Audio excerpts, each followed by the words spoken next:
Hello दोस्तों, invest today for tomorrow YouTube channel पर मैं रजत माथुर आपका हार्दिक स्वागत करता हूं। दोस्तों, आज बात करेंगे स्टॉक मार्केट के कुछ फ्रॉड स्कीम जो आपके साथ हो सकते हैं। तो वीडियो को एंड तक पूरा जरूर देखिएगा, आपको पता चलेगा कि स्टॉक मार्केट फ्रॉड कैसे होते हैं और आप उनसे कैसे बच सकते हैं। तो चलिए शुरू करते हैं। सबसे पहला फ्रॉड है that is penny stock fraud. दोस्तों, ये पेनी स्टॉक वो होते हैं जो 1 रुपए, 2 रुपए, 5 रुपए, 6 रुपए के स्टॉक होते हैं। जब इन्वेस्टर या ट्रेडर नया नया मार्केट में आता है तो उनके पास ज़्यादा नॉलेज होती नहीं है। उनको लगता है कि अच्छा, ये 1 रुपए का, 2 रुपए का स्टॉक है और मेरा तो बजट ही 1000, 2000 या 5000 रुपए। तो अगर मैं ये 1 रुपए वाला या 2 रुपए वाला स्टॉक ले लूंगा तो मैं क्वांटिटी ज़्यादा ले सकता हूँ। तो इसके लिए वो पेनी स्टॉक ले लेते हैं। अब ये पेनी स्टॉक क्यों नहीं लेना चाहिए, हमने डिटेल में बात की है। अभी हम फोकस करेंगे कि पेनी स्टॉक लेने के बाद आपके साथ क्या फ्रॉड हो सकता है। तो दोस्तों, होता ये है कि स्टॉक का प्राइस बहुत कम रहता है, लिक्विडिटी बहुत कम रहती है। तो इन स्टॉक्स को मैनिपुलेट करना बहुत ही आसान होता है, ऊपर नीचे करने में ज़्यादा मुश्किल नहीं आती। अब ये सिस्टम कैसे काम करता है ये मैं आपको एक्सप्लेन करता हूँ। लेट्स से मैं एक फ्रॉडस्टर हूँ, मेरा काम ही है फ्रॉड करना। तो मैं क्या करूँगा, इस कंपनी के ओनर के पास जाऊँगा, ओनर से मैं बात करूँगा कि देख, तेरे स्टॉक का प्राइस बहुत कम है, इसमें ना तो तुझे कुछ मिल रहा है ना मुझे कुछ मिल रहा है। तो एक प्लान है, लेट्स वर्कआउट टुगेदर एंड हम दोनों ही इससे प्रॉफिट कमा सकते हैं। तो मैं उससे बोलूँगा, तू एक काम कर, अपने स्टॉक्स को ज़्यादा से ज़्यादा खरीदना शुरू कर दे, 1 रुपए में, 2 रुपए में, जितने में भी मिले खरीदना शुरू कर दे। उससे होगा क्या, मार्केट में लिक्विडिटी तो वैसे ही है ही नहीं और बहुत छोटा स्टॉक है। तो जैसे ही आप उसको खरीदना चालू करोगे तो मार्केट में उन शेयर्स की क्वांटिटी कम होती जाएगी। तो जो बचे हुए शेयर्स हैं उसका प्राइस अपने आप बढ़ जाएगा। तो एक तो करेंगे ये काम, और दूसरा करेंगे कि मीडिया में कुछ पॉजिटिव न्यूज़ दिलवा देंगे। फॉर एग्जांपल, इसको कोई पेटेंट मिलने वाला है, या ये कोई नया एक्विजिशन करने वाली है, या ये कोई पार्टनरशिप करने वाली है जिससे इस कंपनी को बहुत फ़ायदा होगा। तो इस तरह की न्यूज़ प्लस आप स्टॉक खरीद रहे हैं तो ऐसा कर देंगे। अब इन दोनों के कम्बाइंड इफेक्ट से होगा क्या, स्टॉक का प्राइस बढ़ रहा है। पहले 1 रुपए का स्टॉक था, अब वो 1.5 रुपए हुआ, 2 रुपए हुआ, 3 रुपए हुआ, 4 रुपए हुआ। इस तरह से स्टॉक का प्राइस बढ़ता जाता है क्योंकि ओनर ही कंटिन्यूअस खरीद रहा है। अब इसको देख के होता क्या है, बहुत सारे रिटेल इन्वेस्टर्स भी इसमें इन्वेस्ट करने लगते हैं। पहले रिटेल इन्वेस्टर ने 2 रुपए पे, 3 रुपए पे खरीदा, स्टॉक 4 रुपए हो गया, 5 रुपए पे हो गया, उसका कॉन्फिडेंस बढ़ता जाता है। अब वो इसमें पैसे बढ़ाता जाता है। अब मान लो 6 रुपए हो गए, तो वो अपने और दोस्तों को कहता है, रिश्तेदारों को कहता है, इस तरह से और लोग उसमें पैसा लगाते जाते हैं। अब जब इतने सारे लोग इसको खरीद रहे हैं तो एक टाइम आता है जब स्टॉक का प्राइस 7 रुपए या 8 रुपए तक पहुंच जाता है। अब ये तो वो टाइम है जब रिटेल इन्वेस्टर किसी भी समझदार आदमी की या किसी भी एडवाइजर की सुनेगा ही नहीं। उसको लगेगा कि यार, ये क्या आदमी है, इसको तो कुछ पता नहीं है, ये 1 रुपए पे भी इस स्टॉक को लेने का मना कर रहा था और आज ये 8 रुपए पे भी लेने का मना कर रहा है। तो वो किसी की नहीं सुनेगा, वो अपना सारा पैसा इकट्ठा करके जहां से भी कमाया होगा और दोस्तों से उधार लेके जैसे भी सारा पैसा इकट्ठा करेगा और 8 रुपए या 9 रुपए पे उस स्टॉक को खरीद लेगा। अब मार्केट में सीन क्या हो गया है, बहुत सारे लोग इसमें इंटरेस्टेड है एंड मार्केट में स्टॉक की डिमांड बहुत ज़्यादा बढ़ रही है, तो ऑब्वियस है प्राइस बढ़ेगा। अब ये जो स्कैमस्टर है जिसने ओनर के साथ मिलके ये खेल खेला है, वो खेलते हैं अपना अगला स्टेप। वो क्या करते हैं, अब स्टॉक को बेचना शुरू करते हैं, डंप करना शुरू करते हैं। तो डंप करना शुरू करते हैं तो उन्होंने तो 1 रुपए, 2 रुपए, 3 रुपए पे खरीदा होता है, लेकिन बहुत सारे लोगों के खरीदने की वजह से अब प्राइस 7 रुपए, 8 रुपए या 9 रुपए पहुंच गया है। तो अब ये उसी प्राइस पे, हायर प्राइस पे अपने स्टॉक्स को बेचना शुरू करते हैं। अब क्योंकि मैक्सिमम स्टॉक्स तो ओनर के पास ही थे, तो जैसे जैसे इतनी सप्लाई आती है मार्केट में, वो स्टॉक बेचने लगता है तो प्राइस गिरने लगता है।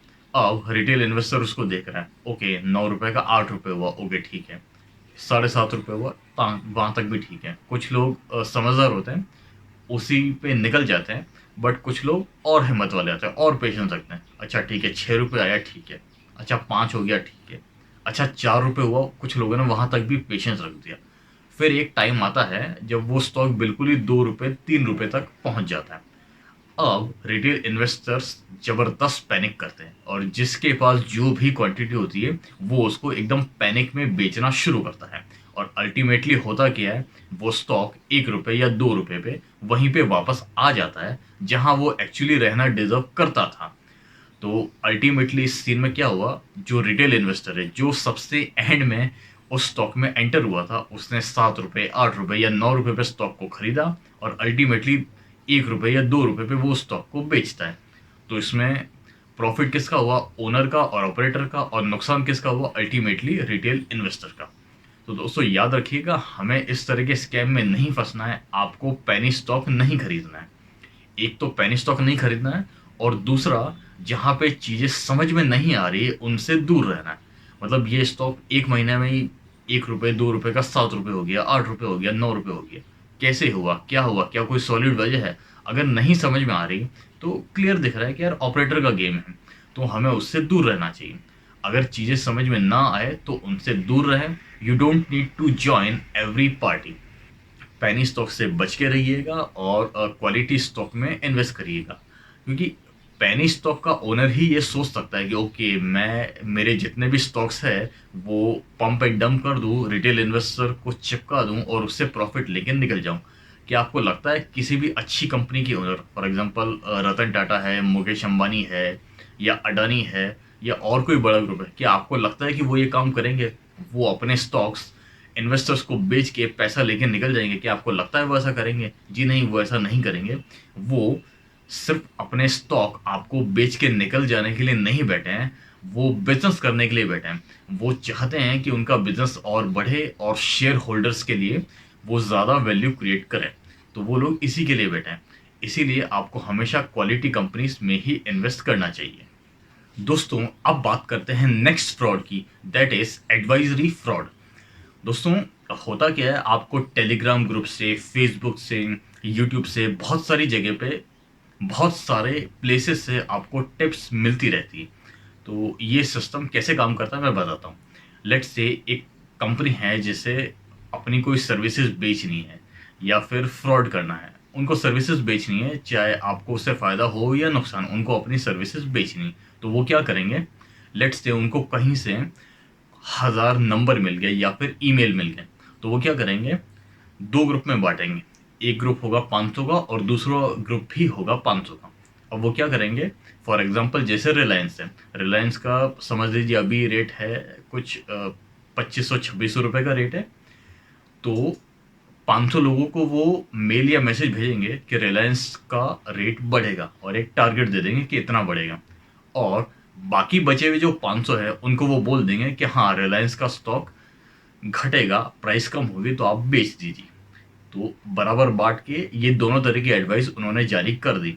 अब रिलायंस का प्राइस मान लो 2600 रुपये था, तो या तो ऊपर जाएगा या नीचे जाएगा, एग्जैक्टली 2600 रुपये तो होने से रहा। तो एडवाइजरी सबको चली गई। अब रिटेल इन्वेस्टर देख रहा है जिनके लिए एडवाइस सही हुई, मतलब वो 500 लोग, उनको तो लगता है कि अरे बिल्कुल इनको सब कुछ पता है, इनकी टिप्स सही हो रही है, तो वो इनके झांसे में आ जाते हैं। और जो बचे हुए 500 है उनको लगता है कि नहीं, टिप गलत हो गई, तो वो उससे पहले ही बाहर हो जाते हैं। अब होता है नेक्स्ट स्टेप, जो 500 लोग थे जिनकी टिप्स सही हुई थी, अब उन 500 लोगों को अगेन 2 के ग्रुप में बांटा जाता है, 250-250। अब उनको फिर से टिप दी जाती है। वो बोलेंगे, 250 लोगों को बोलेंगे कि रिलायंस ऊपर जाएगा और 250 लोगों को बोलेंगे कि रिलायंस नीचे जाएगा। किसी और स्टॉक के साथ भी वो कर सकते हैं, कोई भी स्टॉक ले लीजिए, आईटीसी ले लीजिए, ब्रिटानिया ले लीजिए, कोई भी ले लीजिए। दो ही कंडीशन हो सकती है, या ऊपर जाएगा या नीचे जाएगा, एग्जैक्टली उस सेम प्राइस पे रही है तो हो नहीं सकता। तो 250 लोगों को बोल दिया कि स्टॉक ऊपर जाएगा, 250 लोगों को बोल दिया स्टॉक नीचे जाएगा। अगेन ये होता है, 250 लोगों का जिनका स्टॉक ऊपर गया है एक्चुअली, तो वो तो ट्रस्ट करते हैं कि यार इसने सही बताया था, तो वो इनके झांसे में आ जाते हैं। और जो बाकी बचे 250 लोग थे जिनके लिए एक्चुअली टिप गलत हो गई, वो उससे फिर बाहर हो जाते हैं। तो अब आपके पास 250 लोग आ गए। अब ये फिर से वही सेम काम रिपीट करेंगे, 125 और 125 के ग्रुप में डिवाइड करेंगे। फिर से एक सेम स्टॉक के लिए रिकमेंडेशन देंगे, 125 को बोलेंगे कि स्टॉक ऊपर जाएगा, बाकी बचे 125 को बोलेंगे कि स्टॉक नीचे जाएगा। अब की बार जो 125 लोग लास्ट में बच गए, जिनके लिए एक्चुअली टिप्स सही हो गई, उनको लगता है कि अरे यार ये सर्विसेज बिल्कुल बेस्ट है, यही लेनी चाहिए, इन्हीं को सब कुछ पता है, बाकी किसी को मार्केट में कुछ नहीं पता है। तो उन 125 में से या जो भी फाइनली बचे हुए लोग हैं, उस ग्रुप में से कुछ लोग जरूर इनकी सर्विसेज को अवेल करते हैं। 30,000, 50,000, लाख रुपए जो भी सर्विसेज है वो उसको अवेल करते हैं। और एक बार जब वो सर्विसेज ले लेते हैं, उसके बाद सामने आती है असलियत। उसके बाद वो टिप्स फेल होना चालू हो जाती है, क्योंकि अब तो उसने ग्रुप में बांटा नहीं है। अब तो उसको जो भी लगता है वो एडवाइजरी जारी कर देते हैं। तो उसके बाद फिर चांसेस रहते हैं कि टिप्स फेल होना चालू हो जाए, और इस तरह आप अपना एक अच्छा खासा अमाउंट इन टिप्स के चक्कर में, इस सर्विस के चक्कर में गंवा देते हैं। दोस्तों याद रखिएगा, स्टॉक मार्केट में फ्री ट्रायल जैसी कोई भी चीज़ नहीं होती। स्टॉक मार्केट में फ्री ट्रायल्स पे बैन लगा हुआ है। फिर भी कुछ लोग ठीक है चोरी छुपे किसी भी तरीके से ऐसा कर देते हैं, क्योंकि दोस्तों समझिए, स्टॉक मार्केट ऐसी चीज़ है जहाँ पे एक हफ्ते में, 15 दिन में स्टॉक कहाँ जाएगा ये किसी को भी नहीं पता होता। ये प्रिडिक्शन करना बहुत मुश्किल है। इसलिए आप देखेंगे जो भी अच्छी एडवाइजरी सर्विसेज है, सेबी रजिस्टर्ड है, जो जेन्युइन काम करते हैं, वो कभी भी आपको फ्री ट्रायल्स नहीं देते हैं। वो आपको सीधा बोलते हैं कि आप हमारी सर्विसेज लीजिए और ट्राई कीजिए। ये फ्री ट्रायल यहाँ पे नहीं हो सकता। ये कोई रसना का पैकेट नहीं है या फिर कोई मैंगो जूस नहीं है कि हाँ पी लिया और 1 मिनट में पता चल गया हाँ टेस्ट अच्छा है या ख़राब है। तो यहाँ पे चीज़ों को टाइम लगता है। तो इसलिए ऐसे फ्री ट्रायल के चक्कर में ना पड़ें, अपनी एजुकेशन पे फोकस करें और कोशिश कीजिए कि आप लोगों को बता सके कि कौन सा स्टॉक खरीदना है या कौन सा स्टॉक बेचना है, ना कि आप लोगों से पूछ रहे हैं। तो दोस्तों अब बात करते हैं तीसरे फ्रॉड की। तीसरा फ्रॉड मैं इसको बोलूँगा स्क्रीनशॉट फ्रॉड। एक्सप्लेन करता हूँ ये फ्रॉड कैसे होता है। आप व्हाट्सएप पे, टेलीग्राम पे, यूट्यूब पे बहुत सारे लोगों को देख रहे होंगे, वो अपने स्क्रीनशॉट्स डालते हैं, वो अपना प्रॉफिट बताते हैं कि देखो मेरे को इतना प्रॉफिट हुआ, ये हुआ, इतने कम टाइम में ऐसा प्रॉफिट हुआ। बट दोस्तों ये जितने भी स्क्रीनशॉट होते हैं, अगर आप थोड़े से भी टेक्नोलॉजी के जानकार हैं तो आपको पता होगा कि ये मैनिपुलेशन करना कितना आसान होता है। कोई बहुत ज़्यादा मुश्किल काम नहीं है। कुछ लिमिटेड सॉफ्टवेयर से आप ऐसा मैनिपुलेशन कर सकते हैं। फिगर सेम है बट मान लो वो फिगर लॉस का था, फॉर एग्जांपल 1 लाख रुपए का लॉस का फिगर था, तो उसको बहुत आसानी से मैनिपुलेट करके वो आपको प्रॉफिट का फिगर दिखा सकता है। तो इसलिए इन स्क्रीनशॉट पे यकीन ना करें। अगर उसने कोई नाम बताया है तो आप अपना स्टडी करें और देखें कि हाँ वाकई में जो वो सजेशन दे रहा है वो मानने लायक है या नहीं, और उसी के बाद उसको मानें। सिर्फ किसी के स्क्रीनशॉट पे यकीन ना करें। फर्जी स्क्रीनशॉट बनाना बहुत ही आसान है।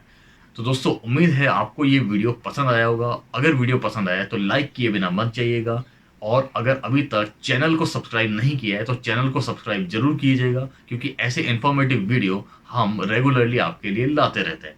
और उस बेल आइकन को दबाना मत भूलिएगा, क्योंकि उसी के बाद में आपको नोटिफिकेशन मिल पाएगा, और जैसे ही कोई नया वीडियो आता है आप हाथों हाथ उसे देख पाएंगे।